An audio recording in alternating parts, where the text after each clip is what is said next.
ঠিক আছেন আপনি? কি লাগবে আমাকে বলুন, আমি এক্ষুনি এনে দিচ্ছি। ইয়ানার উদ্বিগ্ন কথায় কৌশিক স্বাভাবিকভাবেই আস্তে আস্তে বলে উঠল, আমাকে একবার ইয়াসের সাথে কথা বলিয়ে দাও ইয়ানা। আমাকে জানতে হবে আমার বোনকে ও পেয়েছে কিনা। ও ভালো আছে জানলে আমি মরেও শান্তি পাবো। প্রতি উত্তরে ইয়ানা বলে উঠল, এভাবে বলবেন না, আল্লাহর উপর ভরসা রাখুন, আল্লাহ আপনাকে ভালো করে দেবেন। ইয়ানার কথায় চোখ বন্ধ করে শ্বাস ছাড়ল কৌশিক।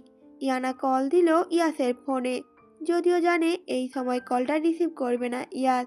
প্রথমবার রিংটোন বাজতে বাজতে কেটে গেল, তবে পরের বার কেউ একজন ধরল। ইয়াস কলটা রিসিভ করেছে ভেবে লাউডস্পিকারে দিল ইয়ানা। কথা বলছে না কেউই।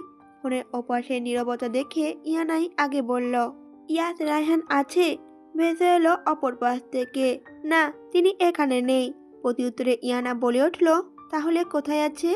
কাশপিয়া প্রতি উত্তরে বলে উঠল, বাইরে গেছেন, আসলে আমি বলে দেব আপনি ফোন দিয়েছিলেন। প্রতি উত্তরে ইয়ানা কিছু বলার আগেই অপর পাশ থেকে লাইনটা কেটে গেল। পাশ ফিরতেই দেখলো কৌশিক একধানে তাকিয়ে আছে ওর দিকে। ফোনের অপর প্রান্তে কথা বলা মেয়েটার কণ্ঠস্বর খুব চেনা পরিচিত মনে হলো কৌশিকের কাছে। মনে হলো নিজের কেউ। এই কণ্ঠস্বরে কথা বলার ধরন যে ওর বোনের মতো। তবে কি ইয়াস ওকে খুঁজে পেয়েছে? আজ 15 দিনের মতো হলো ইয়াস হাসপাতালে আছে। নিয়ম করে প্রতিদিনই ছেলের জন্য খাবার নিয়ে আসতেন সুফিয়া বেগম। হাসপাতালে এসেই যখন দেখতেন হাত পায়ে ব্যান্ডেজ করা ঈশান ব্যথায় কাতরাচ্ছে, মনটা তখন খারাপ হয়ে যেত ওনার। আজকে ঈশানকে বাড়িতে নিয়ে আসা হয়েছে, তবে মাথা আর হাতে ব্যথা পেয়েছে অনেকটা। এখনো হাত নাড়াতে পারে না সে। ধরে ধরেই সুফিয়া বেগম বাড়ির ভিতরে নিয়ে এসেছেন ছেলেকে। সিঁড়ি বেয়ে দুতলায় উঠাবেন, তখনই ঈশানের ধাক্কা লাগে কারোর সাথে। মুখ তুলে চাইলে দেখলো ওর সামনে ভুরকুচকে দাঁড়িয়ে থাকা ইয়াসকে। শুকনো ঢোক গেল ঈশান, দাঁড়িয়ে পড়ল গিয়ে মায়ের পেছনে। ইয়াস এদিকে রেগেছে প্রচন্ড, রক্তচক্ষু নিয়ে তাকিয়ে আছে ঈশানের দিকে। সুফিয়া বেগম তখন ধমকের স্বরে ছেলেকে বললেন, কি হচ্ছেটা কি ইয়াস? ঈশান তোমার ভাই হয়। তখনই ইয়াস বলে উঠল, আমার চাহনিতে তোমার ছেলে ঝলসে যাবে না আম্মু। শার্টের হাতা গোটাতে গোটাতে নিচে নামছিল ইয়াস। তখনই কথাটা বলেছে সুফিয়া বেগমকে। দূরত্ব খুব বেশি নয়, তবুও ছেলের সম্পূর্ণ কথাটা বুঝতে পারেনি সুফিয়া বেগম। প্রশ্ন করলেন তাকে, কিছু বললে ইয়াস? প্রতি উত্তর করল না ইয়াস। গটগট করে হেঁটে চলে গেল বাড়ির ভিতরে। ইয়াসের মাথায় কত শত ভাবনা। তাকে আবারও ফিরে যেতে হবে লন্ডনে। এখানে ভালো লাগছে না, কোনো কাজেই মনটা বসছে না। কৌশিক কেমন আছে নিজের চোখে না দেখলে শান্তি পাচ্ছে না ও। যতদিন না কৌশিক ঠিক হচ্ছে চলে যায় কিভাবে? উপমা যে তার দায়িত্ব, শুধু কি দায়িত্ব? মেয়েটার প্রতি ইয়াসের এক আকাশ পরিমাণ মুগ্ধতা। ওকে না দেখলে, কথা না বললে যেন মনটা শান্ত হয় না ইয়াসের। এই অসুখ সারবে কি করে? বেশ কিছুক্ষণ পর সিমি কোথা থেকে দৌড়ে এসেছে কাশপিয়ার কাছে। হাঁপাতে হাঁপাতে ফোনটা কাশপিয়ার সামনে ধরে বলেছে, মামাই তোমায় খুঁজছে মামি। ফোনটা হাতে নিল কাশপিয়া। সেন্টার টেবিলে রাখা পানির গ্লাসটা হাতে নিয়ে পানি খেয়ে বলল সিমিকে। ফোনটা কানে ধরল সে, কিন্তু কথা না বলে নীরব রইল। ইয়াস বুঝল না এই নীরবতার কারণ। যে মেয়ে সারাক্ষণ কথা বলে তার সামনে, সে এখন চুপ কেন? নীরবতা ভেঙে প্রথম কথাটা বলল ইয়াসি, উপমা। তখনই কাশপিয়া বলে উঠল, বলুন। প্রতি উত্তরে ইয়াস বলে উঠল, সোফার পাশে সেন্টার টেবিলের উপরে একটা শপিং ব্যাগ রেখে এসেছি, তুমি তো সেটা পেয়েছো। ইয়াসের কথা অনুসরণ করে কাশপিয়া তাকালো ওদিকে। চোখে পড়ল একটা শপিং ব্যাগ। বলল ইয়াসকে, হ্যাঁ পেয়েছি। তখন ইয়াসও বলল, ওগুলো পরে রেডি হয়ে নিচে আসো, আমি অপেক্ষা করছি নিচে। ইয়াসের কথা শুনে সাথে সাথে কাশপিয়া বলে উঠল, ভাইয়ের কাছে নিয়ে যাবেন আপনি? কোনো কথা বললো না ইয়াস। এই মেয়ে এত ভাই পাগল কেন? তার জন্য পাগল হলে কি খুব খারাপ হতো? ইয়াসের যে ইচ্ছে করে মেয়েটা হৃদয়ে থাকতে, মন মস্তিষ্কে বিচরণ করতে। ইয়াস তখন ধমক দিল উপমাকে। বলল গম্ভীর কণ্ঠে, সারাক্ষণ ভাই পাগল না হয়ে স্বামীও তো পাগল হতে পারো উপমা। ইয়াসের কথা শুনে কাশপিয়া ভেবাচাকা খেয়ে বলে উঠল, আপনি বলছেন এই কথা? তিতা করলা এত মিষ্টি হলো কি করে?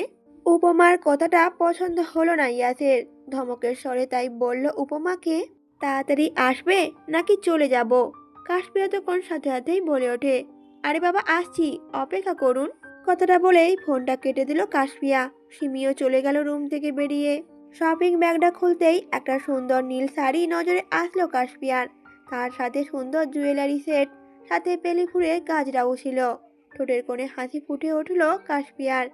এই কিছুদিনে ইয়াসের সাথে সম্পর্কটা ওর বেস্ট ফ্রেন্ডের মতো হয়ে গেছে, তাই কিছু বলতে দ্বিধাবোধ করে না তেমন। তবে মাঝে মধ্যে ইয়াসের বড়সড় ধমকে ভয় পেয়ে চুপ হয়ে যায় সে। কাশপিয়া এখন শাড়ি পরতে পারে। চেষ্টা করতে করতে কিভাবে যেন শিখে গেছে সে। আজকে সে নিজেই শাড়ি পরেছে, তার সাথে মুখে হালকা মেকআপও লাগিয়েছে, ঠোঁটে গাঢ় গোলাপি রঙের লিপস্টিক। এইটুকু সাজেই অপূর্ব লাগছে ওকে।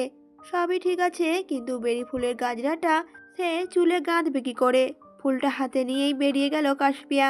নিচে আসতেই সামনে পড়ল আপিয়া আর ইয়াসের আম্মু সুফিয়া বেগমের। চোখ রাঙিয়ে কাশপিয়ার দিকে তাকিয়ে আছেন মা মেয়ে দুজনেই। আপিয়া তো কটমট করে বলছে কাশপিয়াকে, সেজেগুজে কোথায় যাওয়া হচ্ছে? প্রেমিকার সাথে দেখা করতে বুঝি? ভ্রু কুচকালেন সুফিয়া বেগম। রেগে মেগে বললেন মেয়েকে। আহ, কি হচ্ছে আপিয়া? ও তোমার ভাইয়ের বউ হয়, এসব কথা মুখ থেকে বের করার সাহস পাও কোথায় তুমি? আপিয়া ভয়ে আর অপমান বোধে মাথা নিচু করে ফেলে। তারপর মিনমিন কণ্ঠে বলে ওঠে, এই বয়সে মেয়েদের তো প্রেম ভালোবাসার প্রতি ঝোঁক থাকে বেশি আম্মু। আমি ওভাবে বলতে চাইনি। দরজার সাথে হেলান দিয়ে বুকে দু হাত গুজে ভাঁজ করে দাঁড়িয়েছিল ইয়াদ। মনে এমন কথায় রাগ বাড়ল তত্তর করে। বলে উঠল তখনই, ওর বয়সটা তুই, রুহি আর বাড়ির প্রত্যেক মেয়েরাই পার করে এসেছিস। আপু, তোরা কি ওই সময় ওইসব করেছিস? ভাইয়ের শান্ত কণ্ঠে ধমকে ভয় পেয়ে গেল আপিয়া। নিজেকে সামলে নিয়ে বলে উঠল ইয়াসকে, কথায় কথায় এ বাড়ি মেয়েদের সাথে তোর বউকে মিলাবি না ইয়াস। প্রতি উত্তরে ইয়াস বলে উঠল, মিলাবো না, কারণ আমার উপমা আলাদা। কিন্তু ওকে অপমান করলে হাজবেন্ড হিসেবে আমিও কিন্তু চুপ থাকবো না আপু। ঈশানের অবস্থা দেখেছো তো? আফিয়া তখন রেগে উত্তেজিত হয়ে বলে উঠল, তুই কি আমাকে ভয় দেখাচ্ছিস? প্রতি উত্তরে ইয়াস বলে উঠল, না, সাবধান করছি। এদিকে কাশপিয়া একবার তাকাচ্ছে ইয়াসের দিকে, তো আরেকবার তাকাচ্ছে শাশুড়ি আর ওনার মেয়ের দিকে। বাইরে যাওয়া নিয়ে এত কাহিনী হয়ে যাবে জানলে কাশপিয়া রেডি হতো না। সুফিয়া বেগম অতিষ্ঠ ছেলে মেয়ের তর্কাতর্কিতে। আফিয়া তো এবার পড়েই দিয়েছে কান্না করতে করতে। দেখলে আমু, তোমার ছেলে কিভাবে ওই মেয়ের জন্য আমাকে অপমান করে যাচ্ছে? সুফিয়া বেগম তখন বলে উঠল, দোষ তোমারও কম নয় আফিয়া। বারবার কেন নিজের নোংরা কথাগুলো দিয়ে আঘাত করো মেয়েটাকে? এ বাড়ির বউ ও, মনে রেখো তুমি। ইয়াস আর কথা বাড়ালো না। মায়ের কথা শুনলো কিনা সন্দেহ। কাশপিয়া হাত ধরে নিয়ে চলে গেল বাড়ি থেকে।